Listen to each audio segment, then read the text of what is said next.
Buenos días, vamos a abrir nuestras Biblias en el libro de Lucas.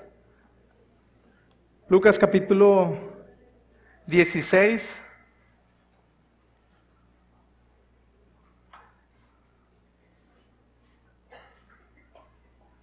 Lucas capítulo 16. Casi todas las dificultades que encontramos al interpretar Lucas, al interpretar los evangelios, una es porque el propio Jesús no escribió los evangelios, ¿estamos de acuerdo? Jesús pues no escribió los evangelios, por ahí tenemos Mateo, Marcos, Lucas, Juan, entonces Él no los escribió. Muchas veces, pues a veces se nos dificulta saber qué es lo que el Señor Jesús dijo, porque propiamente Él no los escribió, pero esto no hay que verlo como una debilidad, sino como algo de su grandeza, el usar a hombres inspirados por Dios, por Él mismo, para dejarnos su palabra. Entonces, es una dificultad que nos encontramos al interpretar Lucas. Hay otra dificultad y es que no es un evangelio, sino son 4. Al menos 3 de ellos son sinópticos, o sea que son muy parecidos. Mateo, Marcos y Lucas, muy parecidos. Entonces, esta es otra dificultad porque uno dice una cosa, otro le agrega, pero cada uno en particular tiene un propósito por el cual fue escrito. En esta mañana pues es Lucas. Y ¿por qué tener 4 evangelios? ¿Por qué tener 3 evangelios sinópticos? Pues es sencillo. Había diferentes comunidades a las cuales escribirles. Recordemos, había judíos, había gentiles, entre los cuales había griegos y había romanos.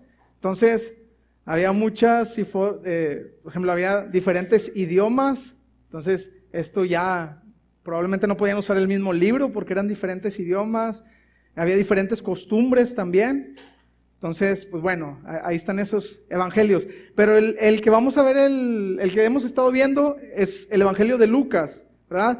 En el capítulo 1, versículo 3, nos dice que Lucas estudió con diligencia todas las cosas que habían sucedido, las puso en orden para que conocieran bien la verdad de las cuales en las cuales habían sido instruidos. ¿Ok? Estamos en Lucas. Lucas estudió todas las cosas, las puso en orden para que entendiéramos bien las cosas que habían sucedido desde el principio, en las cuales hemos sido instruidos. ¿Ok?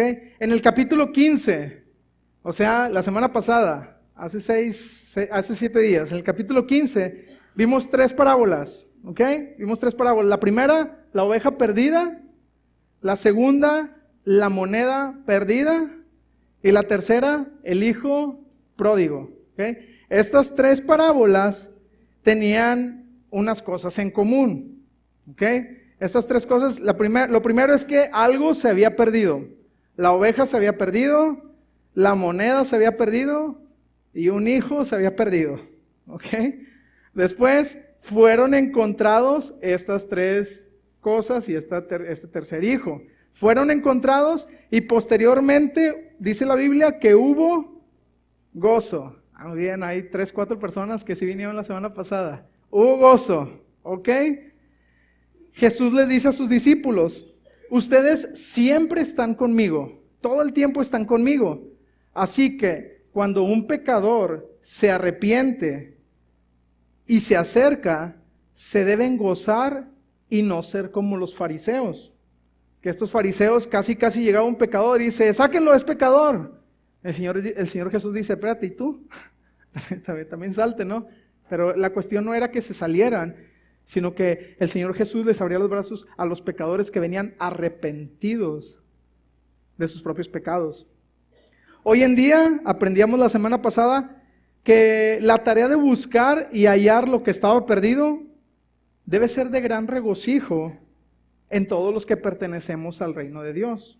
O sea, cuando un hermano se ha perdido, se ha alejado y que lo hemos encontrado, hay que recibirlo también bien, pero está más aplicada a aquellos hombres perdidos, los cuales se arrepienten y vienen a los pies de Jesús, son hallados, y nosotros debemos recibirlo con gozo.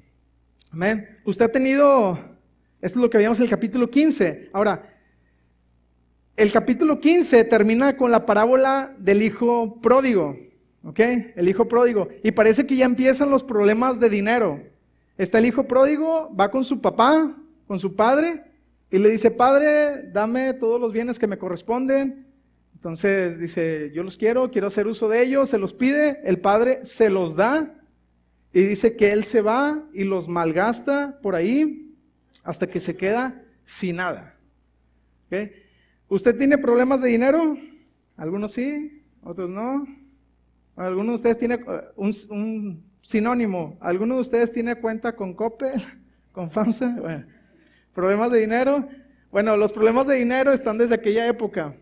Aunque la parábola del hijo pródigo, si bien es cierto que nos dice que debemos de regocijarnos cuando un pecador se arrepiente, también vemos que hay un problema allí de dinero, ¿no? Un padre pues tiene ahí, al parecer había abundancia por lo que leemos, y el hijo le pide todo lo que tiene para írselo a malgastar. En el capítulo 16, que vamos a ver el día de hoy, inicia diciendo, dijo también a sus discípulos, el Señor Jesús, había un hombre rico que tenía un mayordomo y este fue acusado ante él como disipador de sus bienes. ¿Se fija? ¿Se parece a la pasada? Entonces le llamó y le dijo, ¿qué es esto que oigo acerca de ti? Da cuenta de tu mayordomía, porque ya no podrás más ser mayordomo. Entonces el mayordomo dijo para sí, ¿qué haré? Porque mi amo me quita la mayordomía. Cavar no puedo. Mendigar me da vergüenza. Ya sé lo que haré, para que cuando se me quite de la mayordomía me reciban en sus casas. Y llamando a cada uno de los deudores de su amo, dijo al primero, ¿cuánto debes a mi amo? Él le dijo, 100 barriles de aceite. Y le dijo, toma tu cuenta, siéntate pronto y escribe 50. Después dijo a otro, ¿y tú cuánto debes? Él dijo, 100 medidas de trigo. Él le dijo, toma tu cuenta y escribe 80. Estaba aplicando ahí un descuento, ¿ok? Y alabó el amo al mayordomo malo por haber hecho sagazmente, porque los hijos de este siglo son más sagaces en el trato con sus semejantes que los hijos de luz. Y yo os digo, Señor Jesús, ganad amigos por medio de las riquezas injustas, para que cuando éstas falten, os reciban en las moradas eternas. El que es fiel en lo muy poco, también en lo más es fiel. Y el que en lo muy poco es injusto, también en lo más es injusto. Pues si en las riquezas injustas no fuisteis fieles, ¿quién os confiará lo verdadero? Y si en lo ajeno no fuiste fieles, ¿quién os dará lo que es vuestro? Ningún siervo puede servir a dos señores, porque o aborrecerá al uno y amará al otro, o estimará al uno y menospreciará al otro. No podéis servir a Dios y a las riquezas.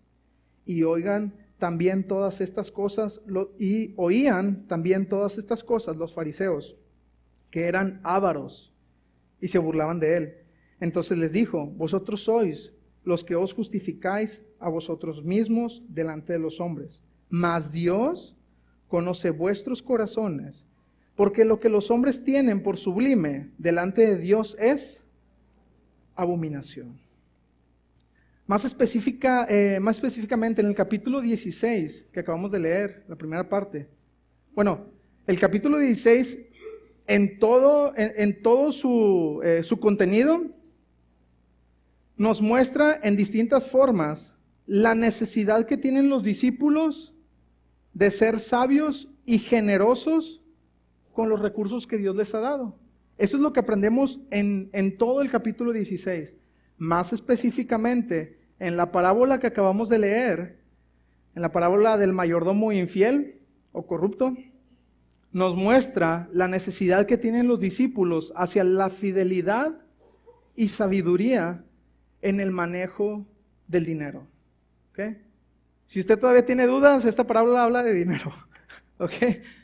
Entonces, muchas veces tenemos dudas, sí, no, se habla de esto, ¿la Biblia dice algo de esto? Pues sí. La Biblia habla algo acerca de esto. Y el Señor Jesús tiene una parábola.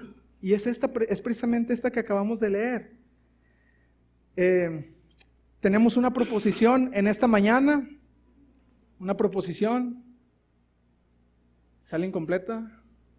Blanca y azul como los campeones esta mañana.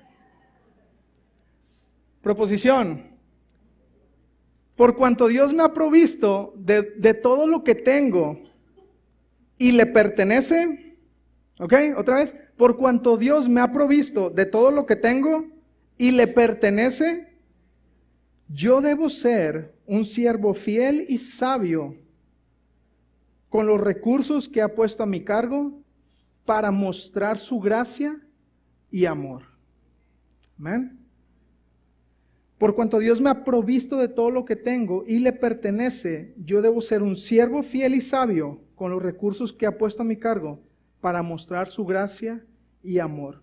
Inicia diciendo la parábola, y usted la tiene ahí en su Biblia, versículo 1 y 2, que había un hombre rico, el cual tenía un mayordomo, ¿okay? Que tiene un administrador a cargo de sus asuntos, o sea, se encargaba de recaudar aparentemente lo que le debían a su amo. ¿Estamos de acuerdo? Lo que le debían a su amo. Este hombre se encargaba de recaudar. Posteriormente, algunos lo acusan que estos pagos que él recogía los estaba derrochando o los estaba malgastando. ¿Okay? Al parecer estamos frente a una parábola algo negativa, donde hay un hombre que es encargado de los bienes de su amo y los está malgastando, los está usando de una manera que no es correcta. En primer lugar, y lo vemos ahí, el administrador no ha sido efectivo en su trabajo. Pues todavía que van y le dicen al amo, oye, está malgastando tus bienes.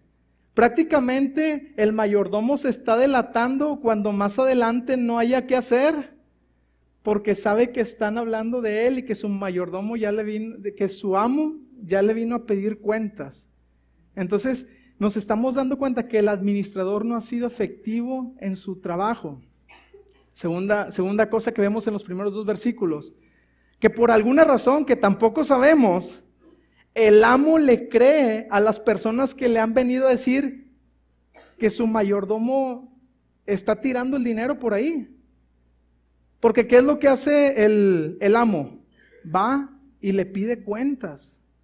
Le dice, oye, me están diciendo que estás derrochando mis bienes. Entonces va y le pide cuentas. Y la tercera cosa que vemos es que el amo le pide al administrador que dé cuentas de su mayordomía, que probablemente y seguramente al darse cuenta que las cuentas no salen bien, es muy seguro que lo iban a correr de su trabajo que él tenía. Eso es lo que vemos en esta parábola. ¿Estaba en problemas el siervo? Yo creo que sí. Porque sea verdad o no que haya estado tirando el dinero, que aparentemente era verdad, dice que prácticamente armó un plan.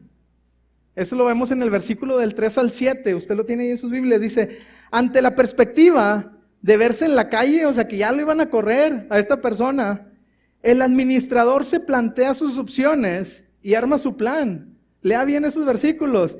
Y dice, las palabras que usa él, dice, yo sé lo que haré. ¿Ok? En el versículo 3, voy allá, Lucas.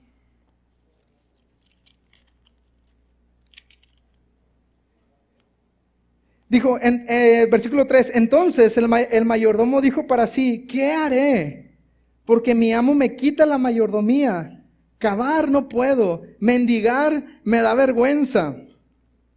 Y yo cuando estaba leyendo esto en esta semana, cuando lo estaba leyendo y leyendo otra vez, yo dije, esta persona está en problemas y va a buscar qué es lo que tiene que hacer. Y lo primero que dice, cavar no puedo.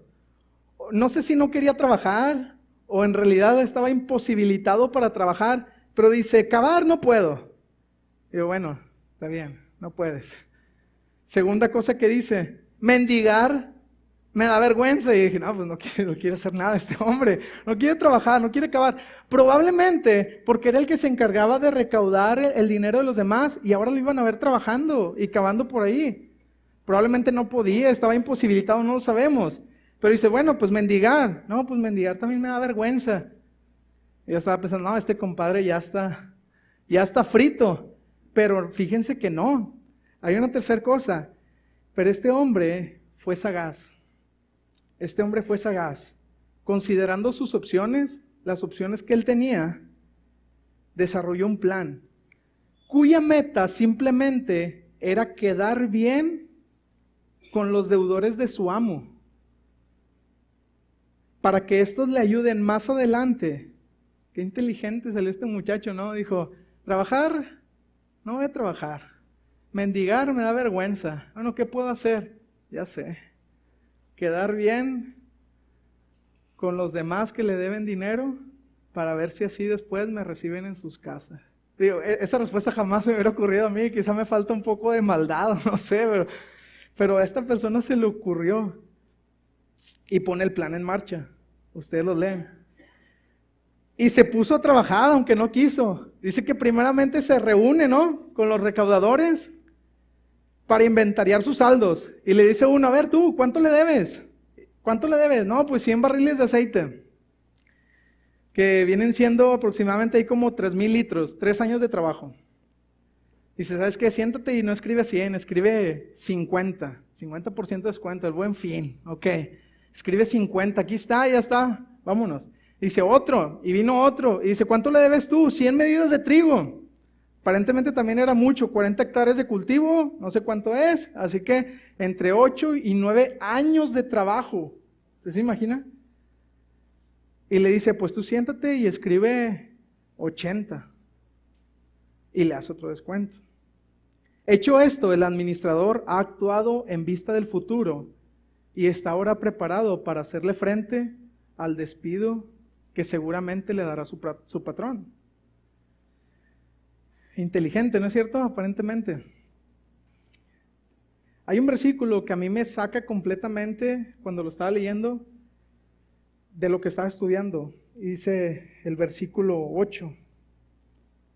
Y alabó el amo al mayordomo malo por haber hecho sagazmente, porque los hijos de este siglo son más sagaces en el trato con sus semejantes que los hijos de luz. Y estaba yo leyendo y dice, y alabó el amo al mayordomo malo. Y decía, pues me falta un poquito de maldad, yo creo, para que también me alaben, o qué es lo que está pasando. Yo no entendía muy bien esta parte. Y más, porque el Señor Jesús estaba exponiendo esta parábola, que el mayordomo malo estaba siendo alabado. El Señor Jesús todavía da sus palabras en el versículo 9 y dice, yo os digo, ganad amigos por medio de las riquezas injustas, para que cuando éstas falten, os reciban en las moradas eternas. En las moradas eternas. Y yo dije, a ver, algo no está funcionando bien por aquí, y me fui versículos atrás. Mayordomo que se encargaba de recaudar el dinero lo estaba tirando. Segunda, no había sido efectivo en su trabajo. O sea, lo que estaba haciendo en su trabajo no era lo correcto, no era lo que le habían pedido. Tercera, el amo, después de las acusaciones que le hacen, tampoco cree que el trabajador sea correcto en lo que está haciendo. Y le pide cuentas de su mayordomía porque seguramente al ver que están mal, lo va a despedir. No quiere trabajar.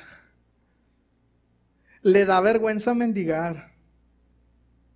Y luego todavía desarrolla un plan y lo maquina, quién sabe cómo, para que después que lo corran hallar gracia con los otros deudores y que le den trabajo también. Y todavía, dice el versículo 8, que el amo alabó al mayordomo malo. Y yo creo que en ese momento incluso ya nos adelantamos a la aplicación, ¿no? No, pues ahorita que es diciembre, quincena, aguinaldo, no, pues yo soy el mayordomo, yo soy el amo. ahorita yo tengo dinero, entonces Dios me ha pedido que le dé. Pero no es la aplicación.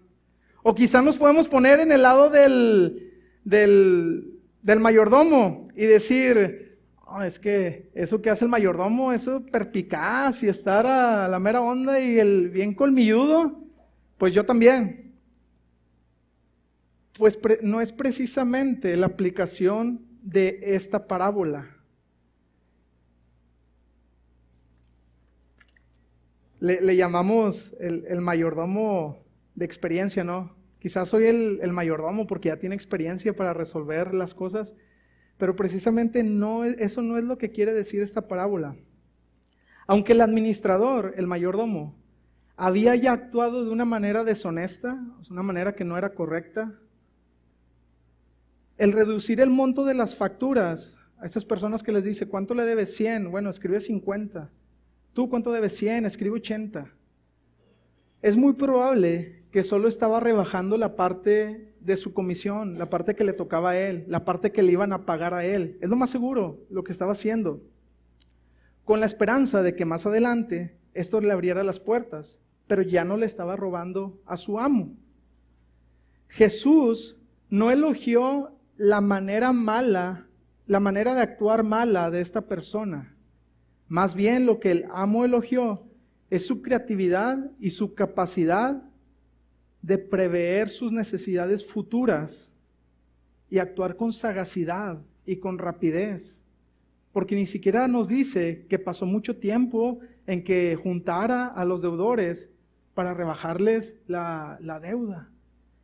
Eso precisamente es lo que se quiere resaltar del mayordomo malo. No tanto las cosas malas que él hizo, sino la sagacidad para pensar en su futuro después de lo malo que venía, que probablemente iba a ser el despido.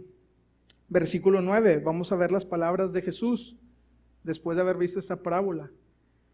Yo os digo, ganad amigos por medio de las riquezas injustas, para que, aquí riquezas injustas, de las riquezas que tenemos aquí en esta tierra, ¿okay? De las terrenales, no de que seas corrupto ni esas cosas, para que cuando éstas falten os reciban en las moradas eternas. El que es fiel en lo muy poco, también en lo más es fiel. Y el que en lo muy poco es injusto, también en lo más es injusto. Recordemos la primera parte de la proposición. Por cuanto Dios me ha provisto de todo lo que tengo y le pertenece. Y le pertenece. En esta mañana, después de esta parábola que acabamos de ver, lo primero que nos tenemos que dar cuenta es que cualquier cosa que nosotros tenemos, todo lo que nosotros tenemos, es provisto de parte de Dios. ¿Está usted de acuerdo? Es provisto de parte de Dios. Todo lo que usted tiene, todo. Y le pertenece. O sea, Dios me lo ha dado, pero me lo ha dado y le pertenece a Él. ¿Tenemos dudas? Hermano Roberto, ¿me ayuda a buscar Mateo 6:26, por favor? Isaí, ¿me ayudas a buscar Filipenses 4:19? ¿Alguien más me quiere ayudar a leer otro versículo? Hermana Lupita, Hebreos 13:5. Y cuando lo tengamos, ¿lo tenemos? ¿Qué dice, hermano? Mateo 6:26.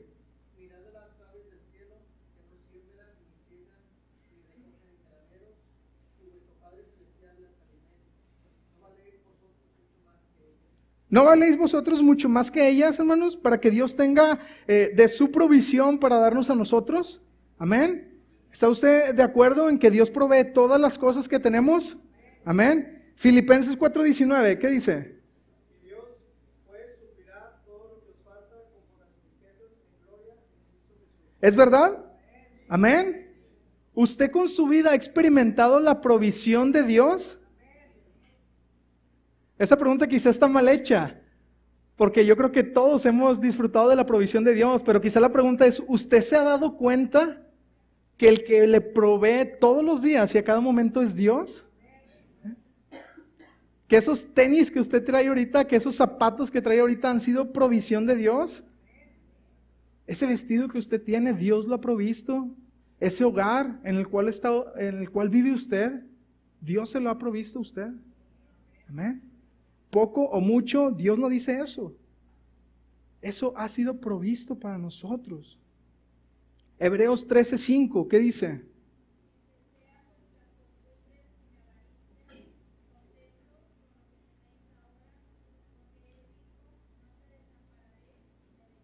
Así es. Sin avaricia, sin avaricia. Contentos con lo que tenéis ahora. No dice conformes, pero sí dice contentos. ¿Está usted contento con lo que tiene ahorita? Estoy de acuerdo con usted que también todos quisiéramos tener quizá una casa más grande, todos queremos tener un mejor carro, todos queremos tener un mejor trabajo, pero ¿estamos contentos con lo que Dios ha dado? Que si su casa tiene 1500 metros cuadrados, que si nuestra casa tiene 3 metros cuadrados, como las hacen ahora en Infonavit, no me echen la culpa a mí, ¿es por la gracia de Dios? ¿O estamos diciendo, no hombre, la casita en la que vivo, pues fue lo que pudimos conseguir, fue lo que Dios te dio, fue lo que Dios proveyó? ¿Lo estás disfrutando?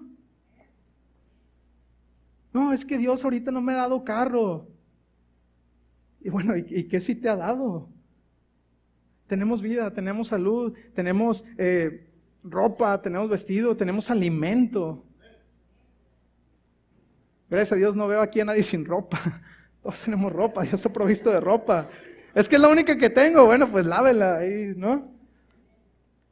Pero Dios ha provisto de todas estas cosas y tenemos que darnos cuenta que Él es dueño de todas estas cosas, nos las ha dado a nosotros, y no solo eso, sino que dice que debemos de estar contentos con lo que tenemos ahora, porque Él dijo, no te desampararé, ni te dejaré.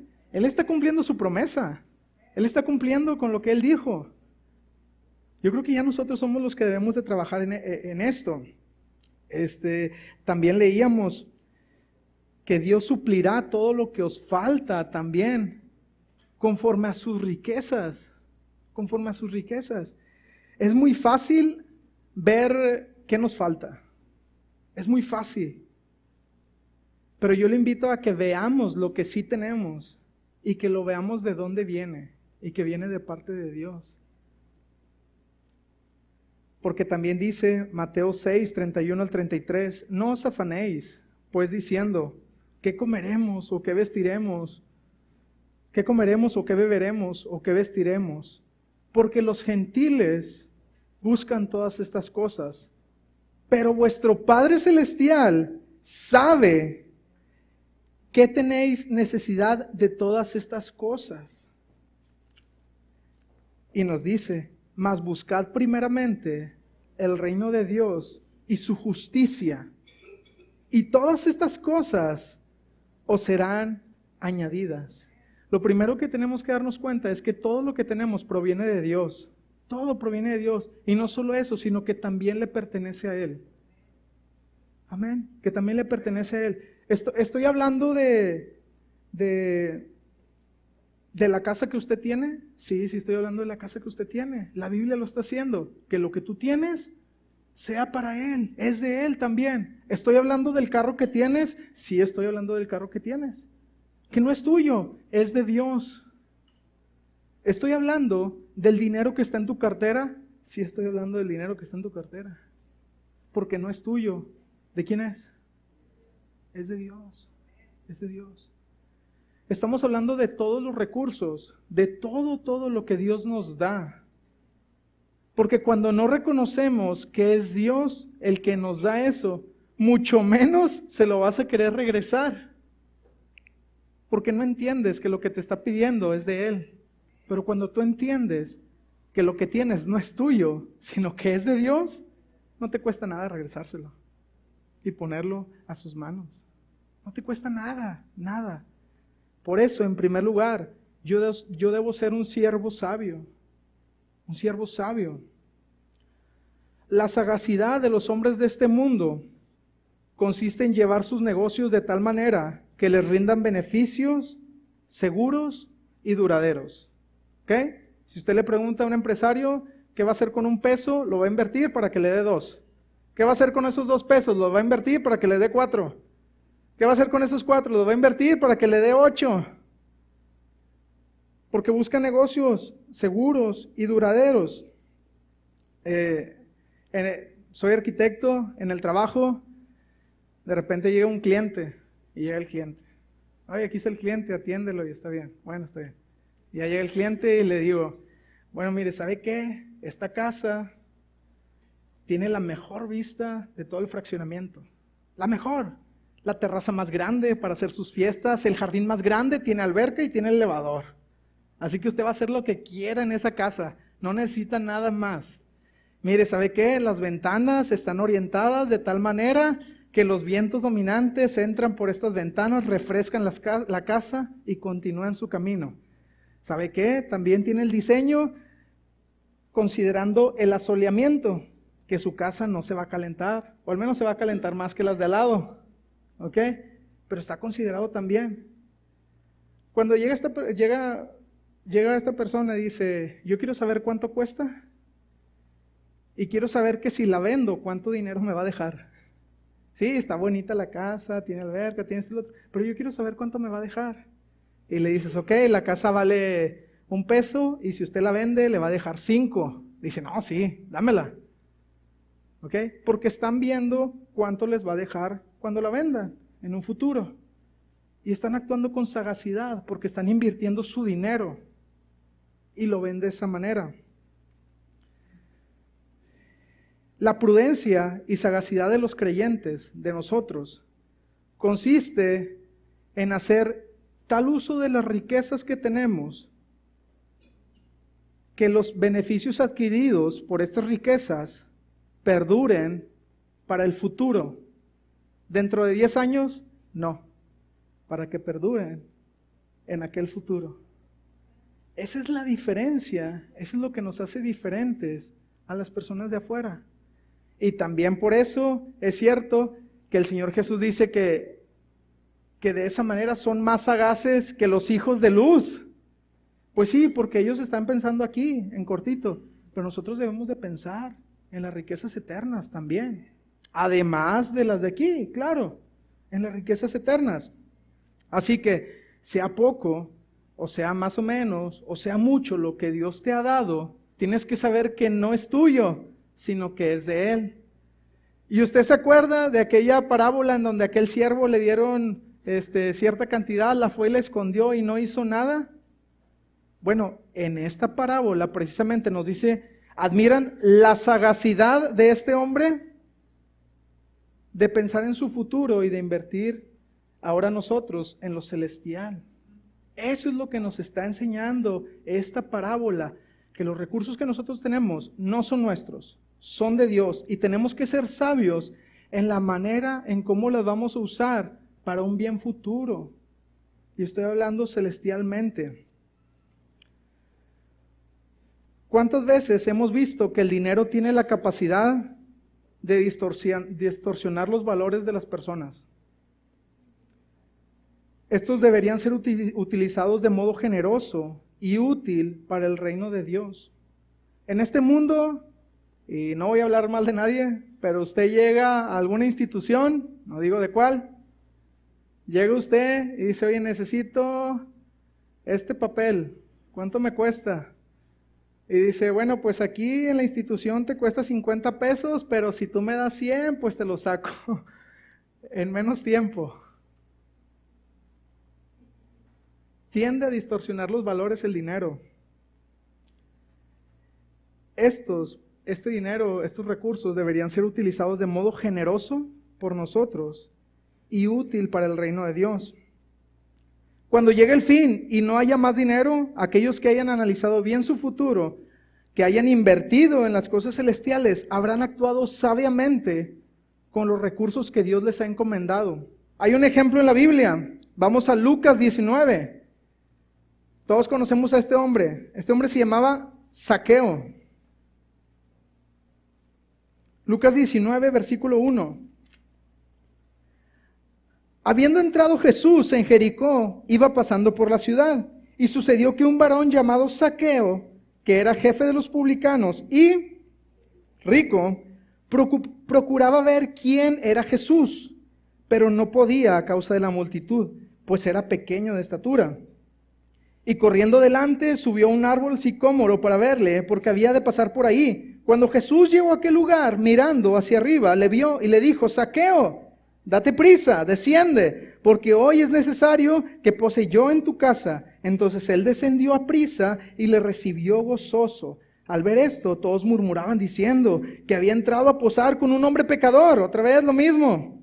Entonces Zaqueo, puesto en pie, dijo al Señor: He aquí, Señor, la mitad de mis bienes doy a los pobres, y si en algo he defraudado a alguno, se lo devuelvo cuadruplicado. Jesús le dijo: Hoy ha venido la salvación a esta casa, por cuanto él también es hijo de Abraham, porque el Hijo del Hombre vino a buscar y a salvar lo que se había perdido. Y tenemos a este hombre, el cual también daba de todo lo que tenía la mitad a los pobres, Debemos de ser muy sabios de cómo invertimos el dinero. Debemos de pensar todavía más allá, en algo celestial. No solamente en esta semana, no solamente en este mes, en unos años. Es bueno hacerlo, pero tenemos que pensar todavía más allá, invertir en lo celestial. Por eso debemos de ser un siervo sabio. En segundo lugar, yo debo ser... Otro clic, por favor. ¿Otro más? No está. Bueno, regresa, por favor.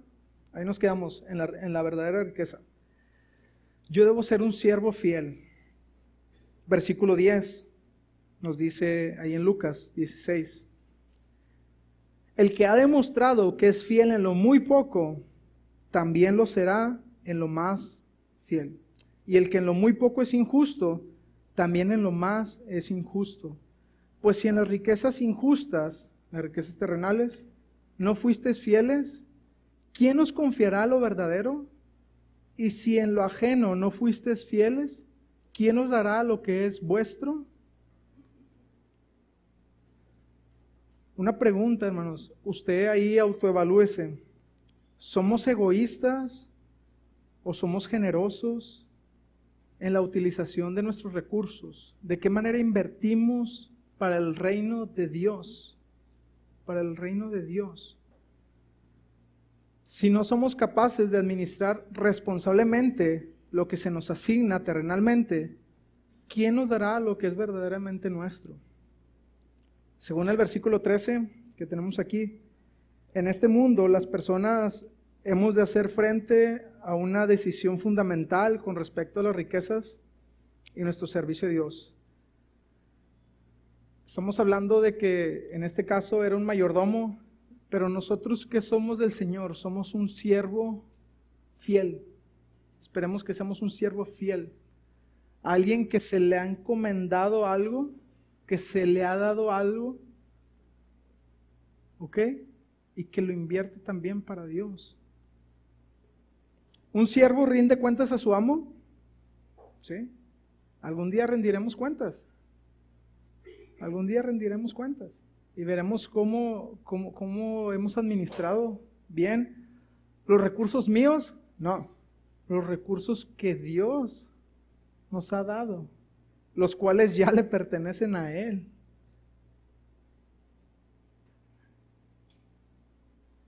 Ningún siervo puede servir a dos señores, dice el versículo 13, porque o aborrecerá al uno y amará al otro, o estimará al uno y menospreciará al otro. No podéis servir a Dios y a las riquezas. Eso está claro en las Escrituras. No puedes servir a los dos al mismo tiempo. No se puede. O le dices: Dios, ¿sabes qué? Aquí está mi dinero. Aquí está y si llegamos con Dios: Señor, aquí está mi tiempo y aquí está mi vida. Haz lo que quieras. Y estamos con la cartera y con las llaves del carro allá. Señor, aquí está mi vida. No puedes servir a las dos cosas. Tienes que llegar con todo y decirle: Señor, aquí está mi vida. La canción decía: vine ¿a qué? A adorarte. ¿Tú puedes adorar a Dios por completo sin estas cosas? No puedes. Vas a estar con una mano y con la otra sí vas a estar trabajando, pero no puedes. Necesitas entregarle tu vida por completo a Dios. Y aquí en estas manos es lo que tengo, hermanos, pero hay que ponerle la casa. hay que ponerle los hijos, hay que ponerle el tiempo, hay que poner tu vida, todo. A eso se refiere el Señor Jesús en esta parte del texto. Y hay un momento en el que tenemos que decidir en nuestras vidas, y va a llegar a tu vida si no ha llegado hasta ahorita.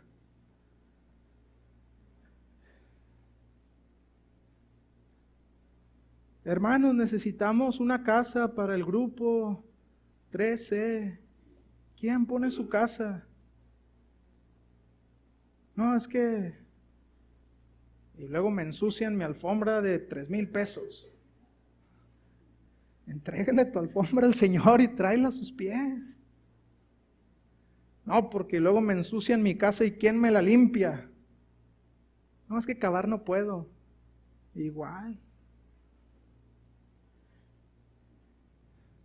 Hermanos, ocupamos un carro para llevar a una hermana que no puede irse sola, está imposibilitada, no puede. Ah, es que me lo ensucia.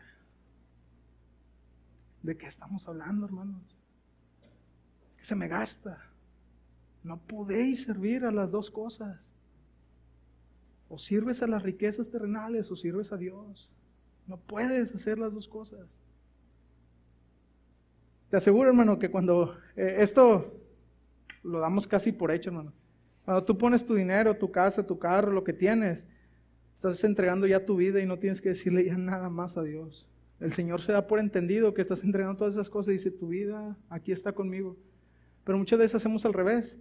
Señor, aquí está mi vida y mis cosas no, estas son mías. No, son para el Señor, para traerlas a Él. Amará a uno y aborrecerá al otro. Brindará a uno su devoción y al otro lo menospreciará. No se puede servir a Dios y al dinero. Si los recursos que recibimos son algo que Dios nos entrega, esto significa entonces que servir a Dios es entregar nuestros recursos para satisfacer las necesidades. Primeramente para dar gracias a Dios y en segundo para satisfacer las necesidades también de los que nos rodean. Me gusta bastante el eslogan aquí del ministerio de dar, le podemos llamar así, bendecidos para bendecir. Lo que Dios te ha dado es para Él y para bendecir a los que te rodean, a los que te rodean. ¿Estamos poniendo en práctica eso, hermanos? Y ya no estoy hablando solamente de los diezmos, no estoy hablando solamente de venir y traerle a Dios lo que ya es de Él y ponerlo ahí, y aún más, dice la Biblia.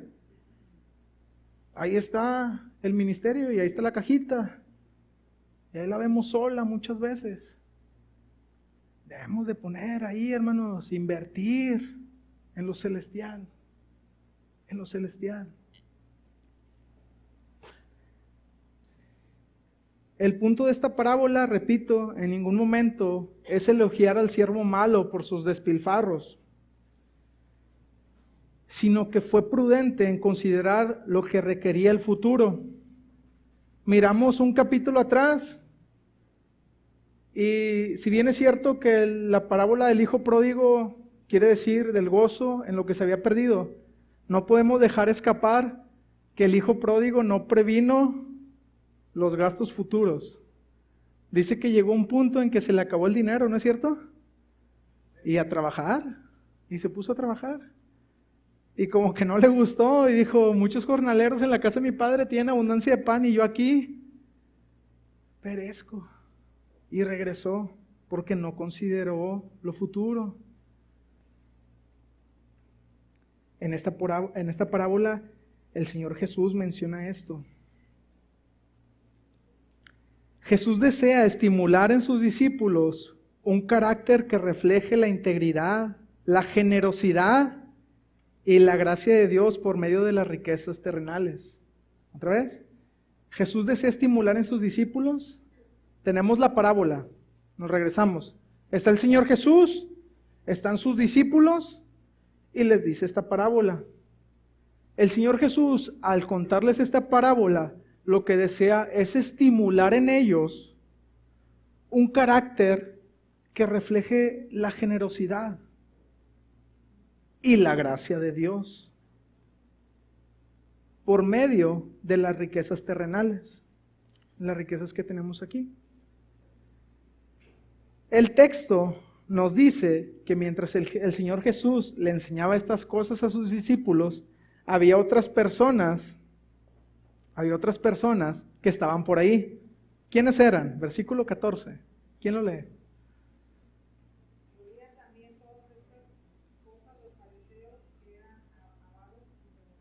Y se burlaban de él. Así es. Estaba el Señor Jesús, sus discípulos, está esta parábola, y dice que también estaban los fariseos. Y sabe que si estas personas eran ávaros a más no poder, y se burlaban de él. Entonces el Señor Jesús les dijo: vosotros sois los que os justificáis a vosotros mismos delante de los hombres. ¿Usted se acuerda de los fariseos? ¿Se acuerda del publicano que se paraba en la esquina? ¿Y se paraba a qué? A orar. En la esquina para que todos lo vieran y que estuvieran por ahí viéndolo. Bueno, pues ellos lo hacían para eso, para que los vieran. ¿Usted se acuerda de aquella mujer que fue y dio todo lo que tenía, aunque era poco, y lo dio al Señor?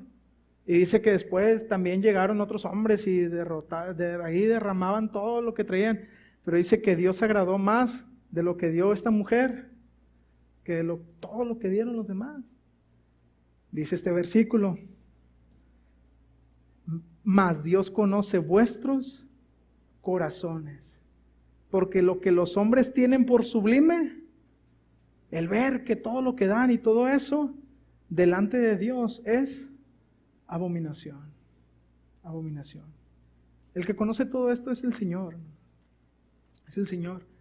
Esta mujer dio poco, aparentemente, físicamente dio poco de lo que tenía, pero el Señor dice que dio más que todos estos. El Señor no está diciendo si tienes poco, más o menos, o mucho, que lo que Él te ha dado, en primer lugar te des cuenta que no es tuyo, que Él te lo dio y sigue siendo de Él, que lo uses sabiamente, y que seas fiel. A diferencia de los fariseos, dice que oían estas cosas, eran ávaros, se burlaban de Él.